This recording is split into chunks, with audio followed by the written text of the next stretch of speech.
All right, James, thanks for being on the show. I really appreciate you being here. My pleasure. I can't wait to jump in. Yeah, man, I've been looking up to you for quite some time and looking forward to learning from you in a big way. Thank you. So, the first question I have for you, I want to get to know you first as a person, as a human being, if that's okay, because I think that's where we're going to go here with this conversation a little bit. What are some core principles that define you as a person? Outstanding. Well, I think if you asked anyone, um, it's this dedication to others. So I'm a big servant leader proponent. To me, that talks about or refers to an idea of shared goals, shared path.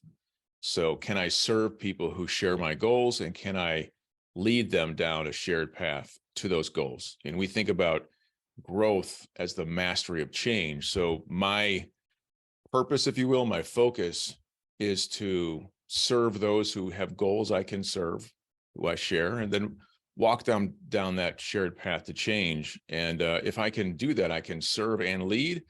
I can contribute and to people's goals. I can have an impact on the world, and I can operate as a growth multiplier, Hmm, meaning, right, the combination of me and someone else can create a product that is exponential. Hmm. bigger than the sum of its parts. Exactly. That's Right. that's what I'm all about.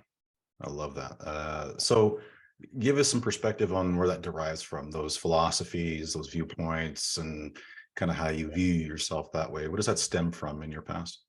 Yeah, I mean, it's a typical story. It's this is meaningful to me because when I started my career, I was the exact opposite of that guy. And I tell Interesting. this, Interesting. yeah, I mean, that's kind of how a lot of wisdom comes, is through that awareness That of the pain, evolution, right? Yeah, right? yeah, yeah, Of right. doing it the wrong way, right? Yeah. So when I got out of grad school, I'd say that I had three strikes against me: the arrogance of my youth, the arrogance of my MBA, and the arrogance of having been raised an entrepreneur. So I was wholly focused on myself and judged and thought I could get by and reach all my goals without relying on anyone else. So Hmm. I was a pure individual contributor, and I was bound to a goal of achieving great wealth and great success. And really, later in life, after coaching and things like that, I realized that's all driven or found it's a kind of embedded in this idea of the insecurities that I had that defined me, that I allowed to define me.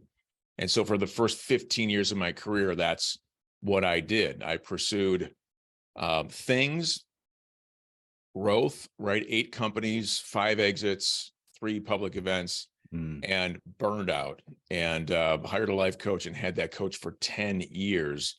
But Wow. within about 6 months, became pretty functional, recognizing how the life I had built was antithetical to or in conflict with my core values. Was able to make the switch overnight.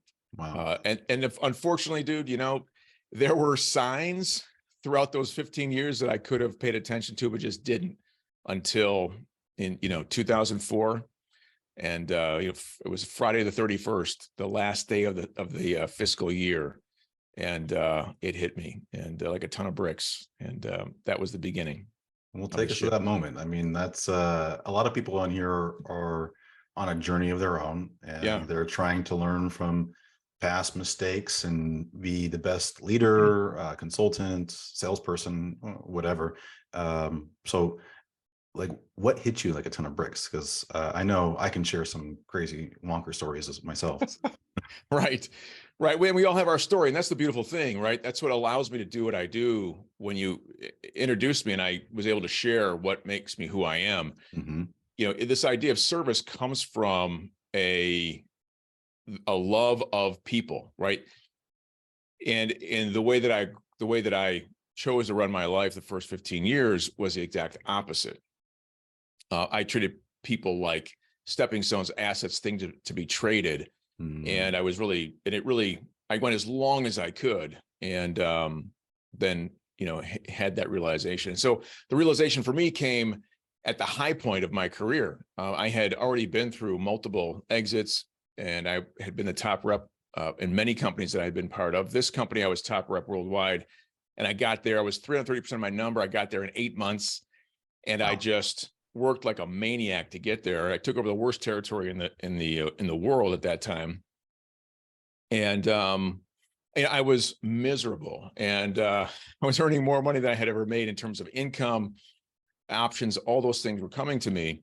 And I had to reclose a client at the end of that year. Now, my sales approach was whatever it took to get the deal. And so it wasn't uncommon for me to have great clients that loved me, but also have some clients that were not happy. Right. Because the transaction was imperative to me. And this client wanted to get out of a deal that he had already spent $100,000 on. He's willing to walk away from the money and just to get out of the contract. And my job was to reclose him in front of my boss and my global VP.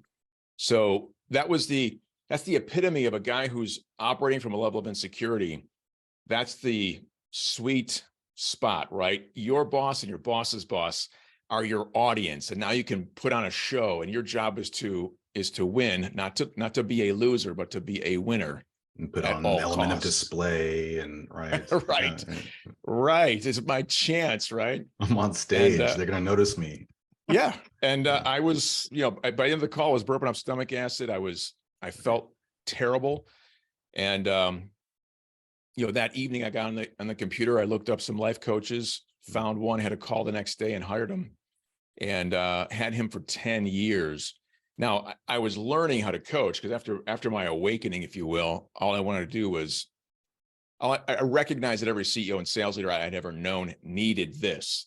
And I wanted to be the practitioner of this level of awareness. And so that's what started. So you almost had to go through that unknowingly, right? Like you had to go down that path to be prepared to be truly empathetic and have this servant leader mindset, right? I think that's what probably crystallized it for you, was going through that, having the awakening, and then settling on, this is, so you have a story effectively to your journey that's pretty meaningful, it sounds like.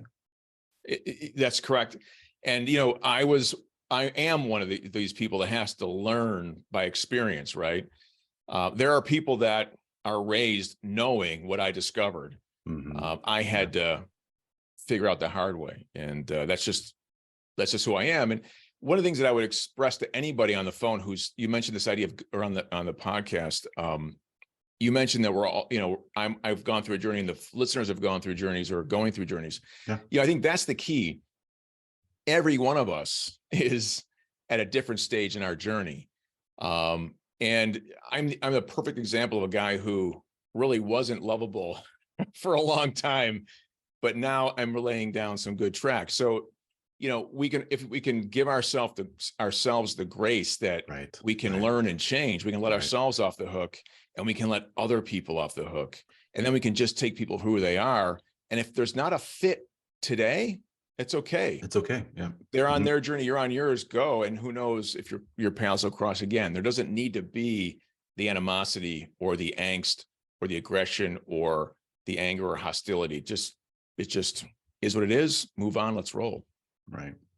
You mentioned being raised by entrepreneurs, I believe. And I recall you're a 4th generation family business. Is that right? Well, our generation was the 4th. Yeah. Yeah. So that has to be pretty inspiring in itself, but also some big shoes to fill, some high bars to reach. How did that influence your career choices and your path? Yeah, I think the business was the restaurant business, and my father's heritage is Greek. So we had the big fat Greek family, right? The big fat Greek restaurants, and my parents both had multiple places, and my brother carried on the tradition.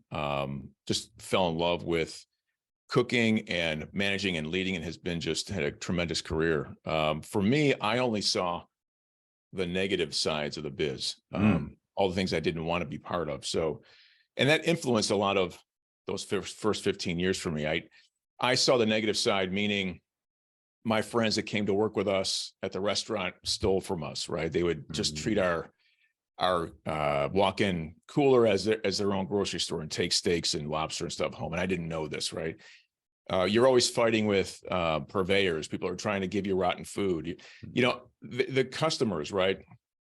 That would be ridiculous and want and not understand, but just be ridiculous and have crazy demands. And so, Unreasonable.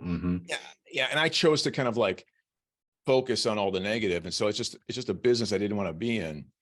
And I also had expectations for myself that were beyond, staying local in Buffalo where I was raised. And so after a year after college, I just hit it and I went to Boston and kind of just got exposed to a more global cosmopolitan environment. And that's really what I was craving. And that gave me a platform. My MBA gave me a platform to really be truly entrepreneurial in a consulting world. And then later as a founder, co-founder, sales leader, et cetera. Right. Did you always know, I mean, at least going to pursue your MBA, was it consulting kind of the path that you were targeting? Did you always kind of know you wanted to be a consultant? No, I mean, it was the last ditch effort, man. I got my MBA. I met my wife my last day in Boston, then got in my car and came back to Buffalo. And I left school with a business plan, and that plan did not get funded. And so I'm not really a great planner. I'm very much ready, fire, aim kind of a guy. Yeah. So, so I was bouncing around. Action biased, as they say. Yes. And because of those 3 strikes against me, the arrogance that I had, I was a horrible employee. I was almost fired from all of my internships in grad school.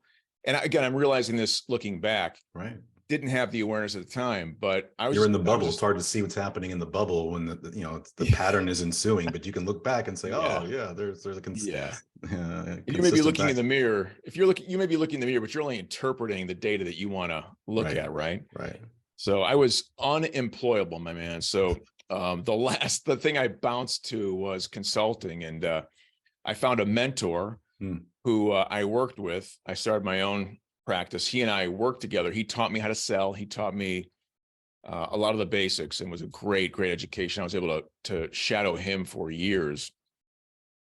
And we did big things. I mean, I was the co-host of a radio show 5 days a week during drive time back in the 90s, right? When we were recording radio shows and sending out the shows on cassette tapes and mailing printed newsletters out. That was our thing. I love it. So I learned a lot, and it was a great experience. But but I just fell into it.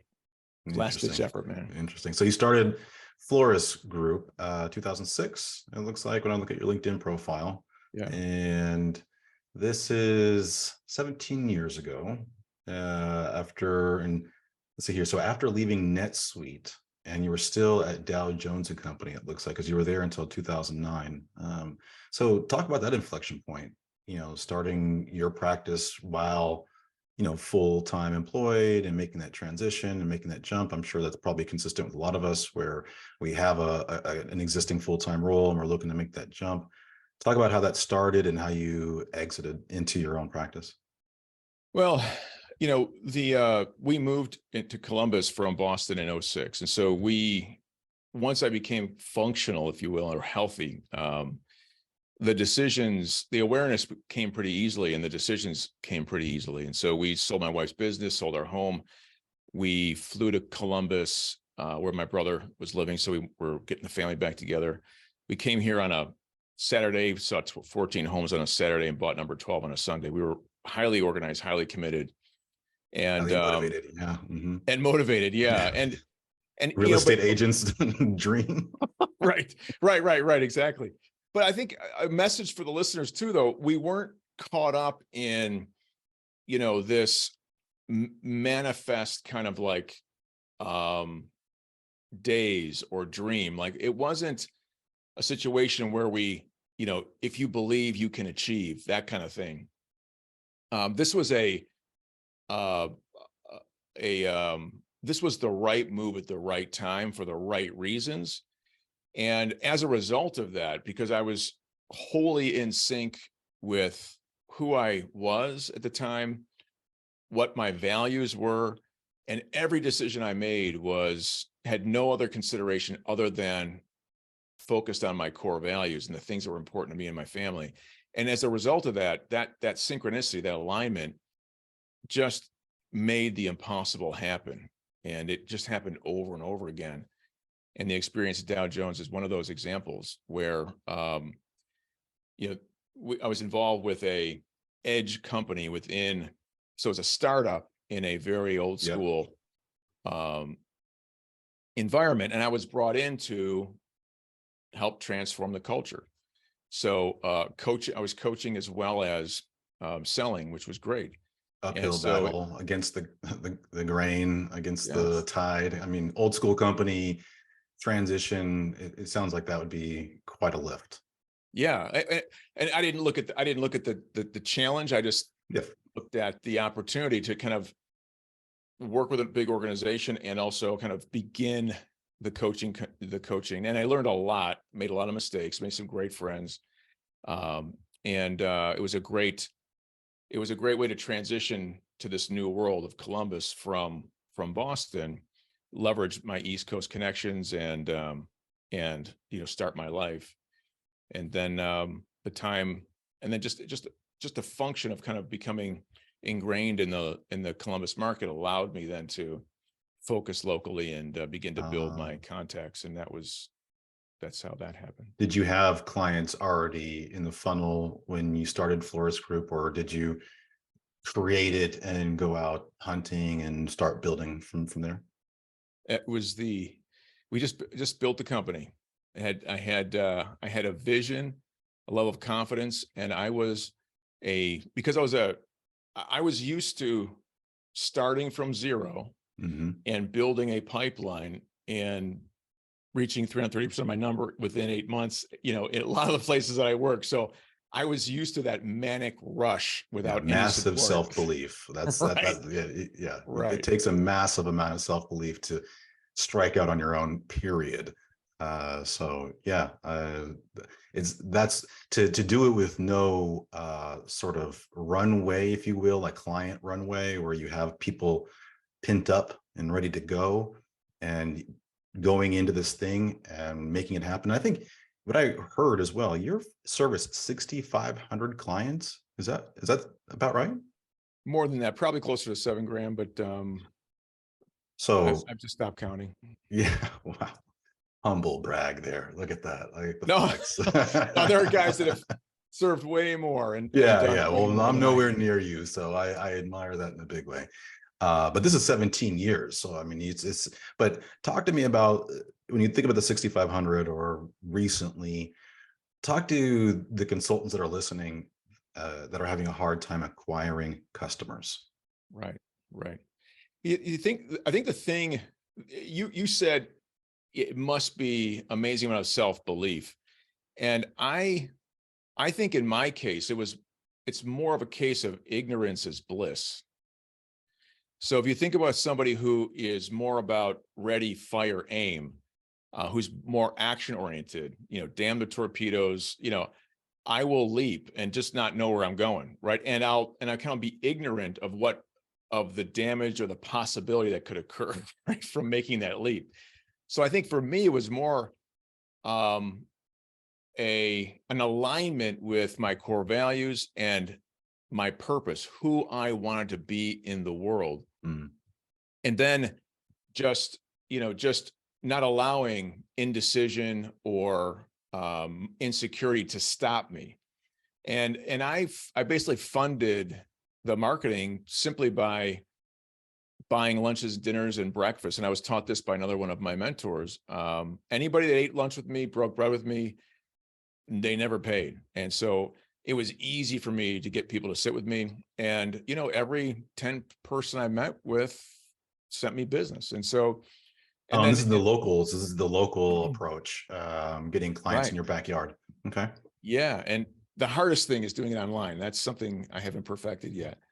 But yeah, that is the approach. And, a lot of us think about the end game. I need this many. Just if you just think about the next one, life becomes a lot easier. You're allowed to focus more. You have less angst. And if you think of this idea that 1 in 10 is going to work out, now you can allow yourself to leverage those other 9 sessions or conversations to learn. Right. To practice, and you can let yourself off the hook for making mistakes. Not feeling bad when it doesn't go through. It's almost like, that's all good. It's going to lead me to the next one. Right. And that's it's a classic mindset for a salesperson who's going to hear no a lot. Right. In this context, I wasn't selling, I was connecting and I was sharing our value prop. And the other thing that I learned to do very early was to remove the barrier for someone to say yes. And if you think about why people say no or why they hesitate to work with you, it's not about you as much as it is about their internal insecurities and their fear. So Mm. how do you remove those barriers? Not by making your product bigger or having bigger brand names, but how do you build a relationship that lets them know that you're not going to let them fail? If, for example, failure is the risk, or, Right. Right. this is not going to blemish my career or cause me to lose face with You almost my, want to diminish that and accelerate or raise up the value, the output, the reward, and then also simultaneously communicate a position somehow, the length of time to set a reward, right? If they perceive time to value as being a year from now or something like that, then it's not as compelling as being able to like click a button and get value, right? right, So right. yeah, I agree with you 1,000% there. Um, on this, and I'll transition after this question. I want to learn about some things that I know they're near and dear to your heart. But how do you improve as a sales consultant? Uh, well, look, one of my partners, Chris McAllister, talks a lot about insecurity and proving and hiding, Uh, right? So many of us want so much to be thought of as um, an expert, thought leader. And we invest heavily in that end game, and anything that threatens that end game, that image that we're going for, um, we want to ignore. We want to either hide from or we prove our way through it. hmm, And what you've got to do is you've got to become secure enough in that context. We can't be, all of us have insecurities, and insecurities actually form who we are. right. What you can do is you can not allow those insecurities to impact the moment. So in a critical moment where, for example, a client might have a complaint or a question or have not had the experience that you wanted them to have, you can either like think to yourself, how fast can I get through this, placate them and move on, or you can listen with the intent to learn. Right. And so the education I got around becoming a coach taught me to remove myself from the solution, allow guide my client to the best solution that they could create for themselves. So I'm not here to turn you into another version of me. Right. I'm here to help you realize your full potential and And I'm follow not the here to be the path that makes hero sense. either. Yeah. Mhm. So by doing that, my man, I mean, by doing that, I can detach myself from the outcome. And if I truly am committed to being the best possible guide that I can be for my clients, then I want to hear everything. And I'm not going to be insecure about it. I'm gonna show up the way I want my clients to show up, open, right? Open to receive without judgment. Now, I'll receive it. Do I listen to it all? Do I process it all? Do I apply it all? I will listen and process, but I will not necessarily apply it. I'll make a conscious decision about whether or not it's true for me, but I'm still receiving.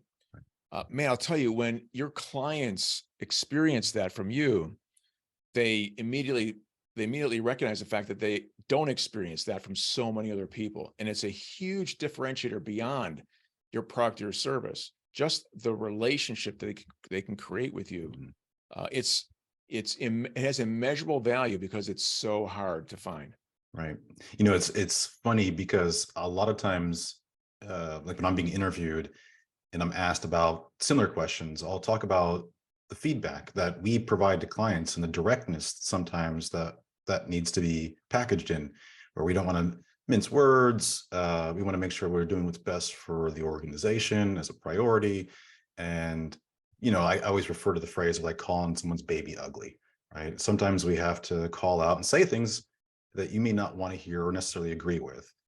The thing is, what you're talking about is the opposite, right? Where we're getting feedback from our clients on our practice, the engagement that we've provided, and to not react in that moment, and to take it in, be open, process it, whether or not you apply it separate. But I think that's brilliant feedback, because it's that emotional intelligence and that wherewithal that I think a lot of times sets us apart. And so I think it goes to competing through your experience as well. Same thing that we want to do with our products and services, and as a software companies or whatever type of company that we have. But as a consultant, it's the same thing. We're competing through our experience. If they can give us feedback and can be pointed with us, and we can process, take that in, and have a two-way dialogue about it, as opposed to reacting or cutting the engagement off and saying, I don't like working with you, or whatever might ensue from someone else that they might typically get, a reaction they might normally get. I think that definitely sets you apart. Have I always been the best at that? No, not all the time. But I think it's definitely an important area that every client-facing consultant has to be aware of, because it's not just in your direct contact either. It's like sometimes it's the auxiliary personnel in the engagement, right? Where, it might be the salesperson who thinks they have it all figured out, or the marketing person who says things like, well, what do the experts have to say, in a very condescending way, right? And so our ego could get in the way very easily. But if you've done the emotional labor that you've talked about for the 15 years, having the awakening and working on you, if you've done that emotional labor, then when those things arise, you don't react. So great advice. Anything else you might leave maybe a new consultant with? Yeah, so we hear a lot in sales and consulting and coaching about listening. And I think listening is a great skill set to have. But what oftentimes isn't talked about is, are we asking enough good and tough questions? So the foundation for really what we do is we teach people how to have successful conversations, whether I'm a leader or whether I'm a salesperson. And we think of salespeople as practicing sales as a leadership competency. So if you're a consultant and you're working with a client and you want to move them in a direction that you believe to be in their best interest, what tools do you use? You should be able to have that entire conversation by leveraging questions. And we're not just asking questions until we uncover a need that we can say, aha, now I can pitch.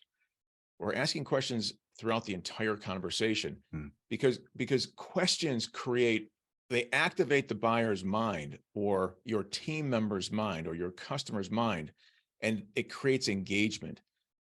The kind of engagement that you might have when you read a book. Whereas when you're talking like I'm doing right now, it's a passive experience for the listener.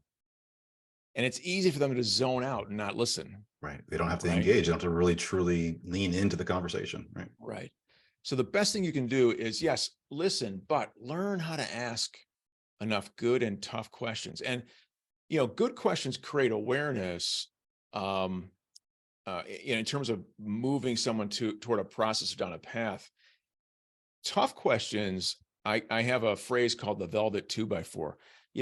Tough questions wake people up out of their malaise.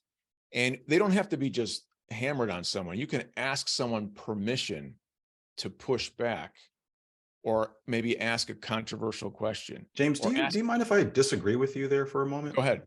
No, I'm just playing it out. Oh.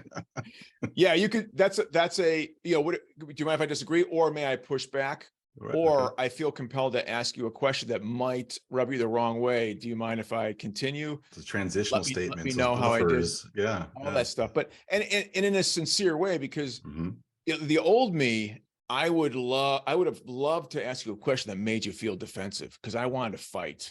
Right. I can see. I mean, I was a driver turned influencer. Yes. Yeah. And I'm gonna roll over everybody in this room. I'm gonna focus on the decision maker and get this thing done. Right. And everybody else is just in my way. Right. Yeah. So yes, you can be thoughtful. Velvet 2x4. I love that. The velvet 2x4, it wakes them up. Doesn't create any long-term damage. But yeah, man. And then what happens when you ask a question that maybe somebody can't answer, or that makes them think in a different way, guess what? You now are establishing thought leadership. You're not pitching, you're demonstrating your expertise by asking questions they can't answer. Mhm. You're establishing a higher level of expertise faster than you ever could by pitching. Do you, I think this is a good point to transition, because where my mind goes when I hear that is like an example of working with a client and trying to assess, right? The first phase of most engagements is to go in and do some level of assessment to really gauge what's happening in the business, both people, process, tools, tech, product, the whole nine. Um, but when I think about that and having a conversation with a client contact, the founder or the CEO, the CMO, whoever my primary point of contact is you usually go down the roster and talk about the players on the team. I specialize with SDRs specifically. So if I have a team of 10 SDRs and we're doing a sort of optimization, improvement project, a turnaround, if you will, and you start talking about individual players, and then they start talking about low activity. They start talking about how they've been here for a certain period of time. They've never hit their number, and they just don't quite know why. And I don't know, for whatever reason, the question that comes to mind is, well, why are they still here? And it's my point in saying that is really it's a tough question. It's a velvet, if you don't mind me asking, this might rub you the wrong way, but why are they still here then? Because it puts them in the seat of like, why aren't you holding them accountable? Why haven't you pulled the trigger? I mean, why haven't you coached them? It really puts them in sort of an accountability seat, which might not be the most comfortable, but I think those are the types of line of questioning that we have to be prepared to ask clients. And that might be the best example, but I think that's kind of where I go to when I hear about that. And I think it's phenomenal advice, like not just in sales, but in consulting, even more so, being able to really take a didactic approach and ask the right questions. Yeah. And in that situation you described, you can take it to the next level. After you ask them, why are they still here? After they give you their explanation, it might make sense to ask another, even tougher question. How much of the problem is you? Ooh, go ahead, James. Right? Yeah. So Yeah. now you've got to earn the right to ask that question. Yeah. But when you think about earning the right to ask tougher questions and raise the tension level in that conversation, you have to accomplish a few things in advance of that. You have to establish a level of understanding and rapport. You have to establish a level of trust. And when you ask a question like that, you're elevating that understanding and trust, or that rapport and trust, to a level of respect. You are earning a level of respect in that conversation that puts the two of you at on par with each other. You are now peers when you ask a question like that. How many of your competitors are able to position themselves as a peer in the same way just by pitching like everyone else does? Right. Right. Well, I think that's a good setup for one of the areas I want to get into that you've talked about in other shows, but I want to kind of double click on it a little bit. And that's this idea of a reliable sales operating model. And I think that's a goal that we shoot for, and mainly every organization, but the way we get there probably vastly different depending on who you talk to. Um, you've said in other shows that orgs, quote unquote, orgs put too much emphasis on tech and not enough on the person. Another interview that I listened to getting ready for this interview was a quote you made where only 8% of salespeople follow a reliable sales process. And this kind of gets into what you talk about when you say shifting the mind from tech and heroes. So what is this reliable sales operating model look like? What are those components? I mean, the general description. I know it's different probably for every business because we're all unique in our own ways. But when you think about the core components of a reliable sales operating model, what does it look like? Yeah.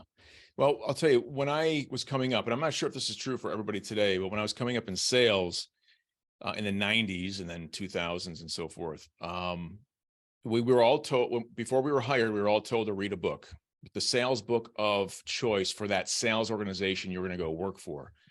At the time, I remember being told to read Strategic Selling. Okay. And this is when I took my job back in Boston, with the first startup that actually had a great IPO and then was later bought and taken public, which was amazing for us all. Strategic selling. And what ended up happening is I walked into an organization that had very little systems. It was an organization that was built on strong individual contributors. And so the manager's idea was, look, I'm not going to take responsibility for developing you.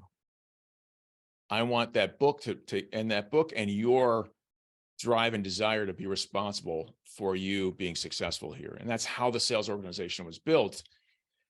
What ends up happening in that situation is that the organization can grow by surrounding itself with heroes. And especially if it's venture backed, the organization believes it can afford to throw enough people against the wall to see who sticks and keep the ones around who do. Mm-hmm. The problem is that only takes you so far. And after you get your A round or your B round, at some point, what's going to happen is what got you to where you are won't get you to where you need to go, because you can't possibly throw enough shit against the wall to see if it sticks forever. Right. And you can't rely on heroes, because you end up finding that your contacts, your resource pool, your referrals, it gets really thin. And then you start realizing the people that are sending you people really have no earthly idea how good these folks are. Their sense of what constitutes a great producer is way different than yours. Mm. And their experience with them might be with one business that has something to do with what you do. And so you really have no insight into how they're going to do in your organization. So what ends up happening is, as we're hiring heroes, we are hiring to fix our business. We're not hiring them to fit our business. When we train to fix the hero that the person we thought was a hero, not train them to fit a system. We all sell as we all have built our own individual way of selling, right? Think about it. If I give 15 salespeople the same book to read and say, this is our sales model, and I allow them to use their experience, their worldview, their core values, to adapt and adopt that methodology, what will end up happening is you'll have 15 different ways of doing it. And then that manager now has to herd cats, and which is why managers, the first thing they complain about is lack of time management. I have no time to do anything. I'm up until midnight doing reports. Why? Because they have to manage 15 individuals and they're getting no help. Every one of those individuals is working on their own stuff. The idea of a reliable sales operating model says, look, let's think about heroes supported by a system. And let's think about all those individuals voluntarily adopting a system that makes them better. That's the key. And then think about all of them voluntarily adopting a system that makes them better and all contributing now to the development of that system, because they're all bringing their own experiences to that system, best practices, sharing that. Think about the multiplier effect that creates.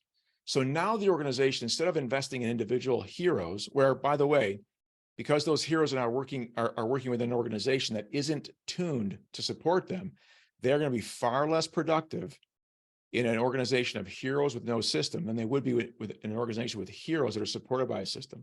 Right. You get a tremendous multiplier effect. When we make that transition for an organization, that organization experiences a 2 to 3x improvement in their growth rate very quickly, because we're optimizing the efficiency of the assets they already have. And we can do that without hiring additional people, without expanding the sales force. What ends up happening is organizations need that venture money and need the ability to grow without being profitable, partly because they're throwing people at a problem and not leveraging those people with pattern recognition and systems thinking that can create that integration and build a foundation to grow from. And the reason it happens in sales, and this is where I'll stop. The reason it happens in sales is because most founders don't get sales. Even if the founder is a salesperson, they may never have built a sales organization, or they may never have done it on their own.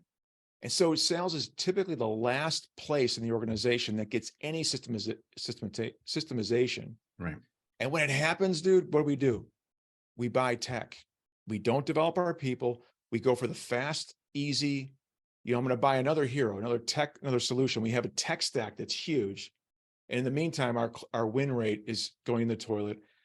all the stats that we should be optimizing aren't working because our heroes have hit their ceiling and they're not supported now by an infrastructure that can actually help them achieve more. So what do we do? You know, that's the inflection point that really requires that pattern recognition, that systems thinking to elevate the organization and drive that valuation to the roof. So where does it start though? Because I mean, cart before the horse type of thing, right? Right.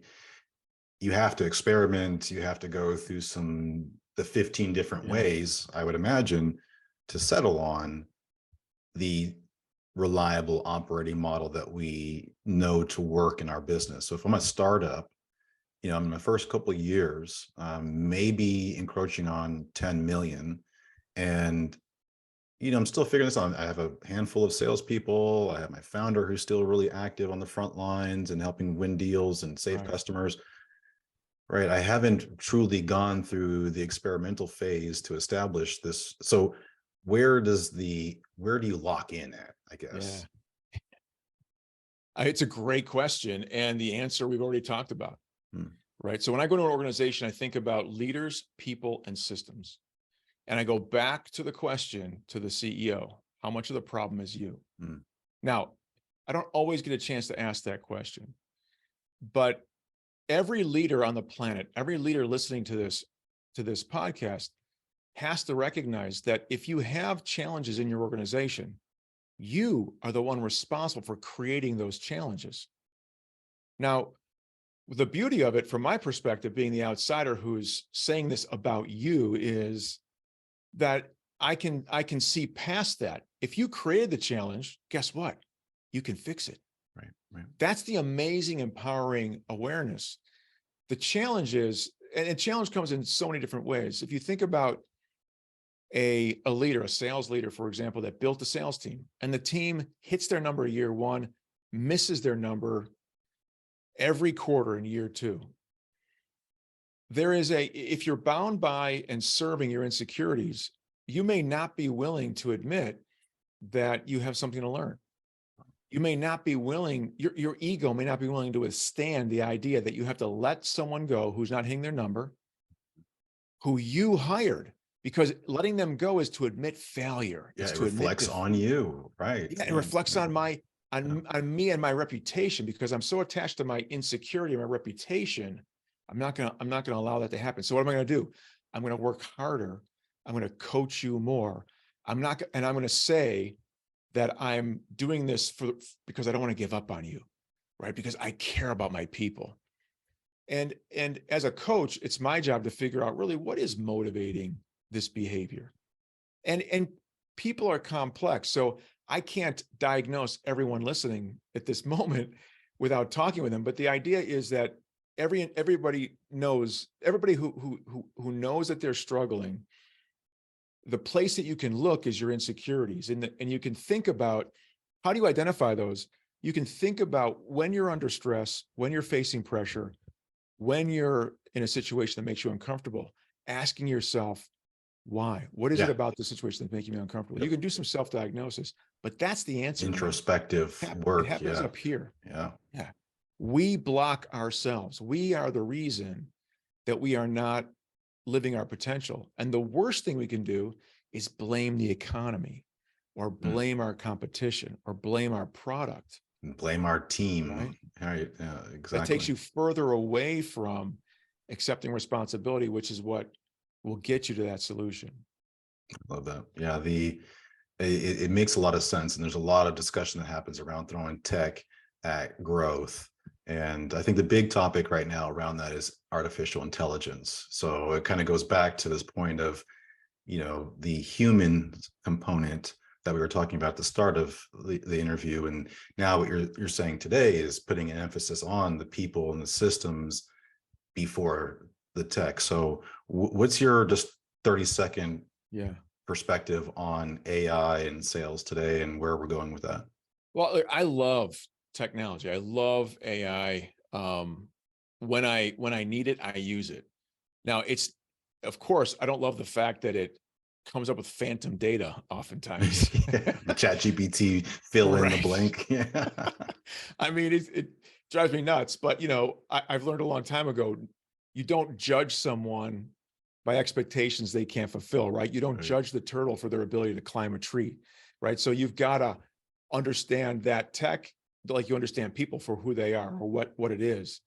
But you can't deny that growth is the mastery of change, and tech is driving a lot of change. And if you want to grow, you can't ignore, not only can you not ignore tech, you can't decide that you're not going to learn how to master it. Right. You can't not embrace it at this You can't point. not embrace it, right? So do you think that salespeople to a degree or headcounts will be, cut in half? Like, just talk about displacement of the human. Yeah, I love this Uh, conversation. Yeah, I mean, In the and look, context of sales, it comes up everywhere. You can't ignore it. I wouldn't yeah, be doing my job if I didn't ask about AI in pretty much every interview.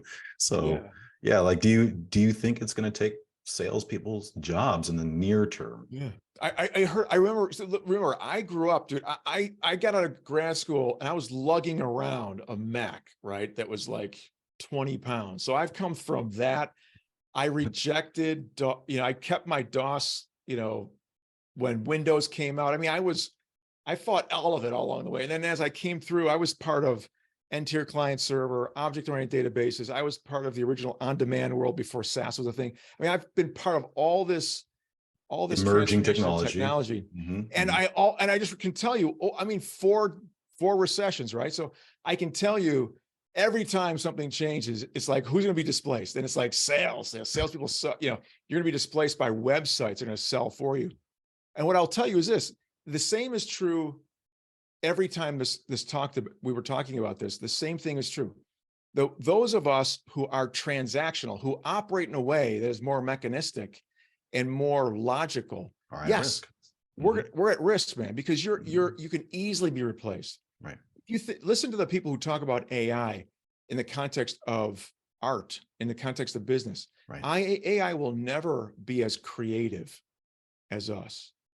So what I'm going to suggest to you is that the salespeople who I have don't know, nothing to, man. I don't know.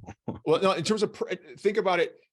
And I firmly believe, I may be wrong, I firmly believe that the best of us in terms of who we are as salespeople, those of us who recognize other person's humanity, who work toward a shared goal and can lead someone down a shared path, those of us who take on the most complex Right. personal relationships, Right. I don't think that's ever going to be, who knows, man, No, I potentially. agree. That We've I got, firmly agree with. But yeah, I do think that there's a buyer out there that, just like we've been conditioned to buy differently today, like my mom right, is buying stuff, her groceries on an app on her phone. She would have never thought that that would be a thing, right? And she's in her 60s and she's right, doing this, right? And so, right, I think we are evolving as buyers, which drives the sales context. And right. I think there's a buyer out there that would just rather deal with a bot, either even in a context like this. If you're going to give me a demo over Zoom or whatever equivalent we have in the future, maybe it's in some virtual reality world or something, but the idea of working a human having a transaction of a complex nature with Yeah. in the bot. So uh check this out.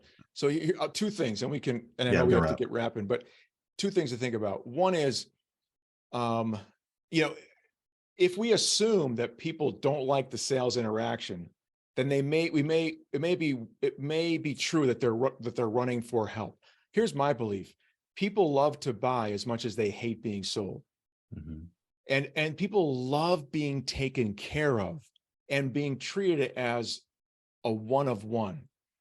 If I reject people and human beings, I don't want to talk to them because I don't trust them, then I may be more inclined to use a bot. But the issue is going to be same with a person. Am I willing to make this complex, risky decision that puts my career, my reputation, money, the future of my business at risk on a relationship with a computer? Or am I going to want to have an individual and a team of individuals behind them, um, you know, helping to assure me that I'm going to be successful? Where am I going to put my faith? Today, I say the most complex, risky decisions that make buyers the most insecure are still going to want to be solved through strong relationships with Human to individuals who know human. what the hell they're talking about. Yeah. I agree. Yeah, I agree 100%. The transactional stuff, the small ticket stuff. Low Yeah, risk, yeah. Look out. commoditized. And a lot of companies today, they're allowing their sales forces to commoditize their own products.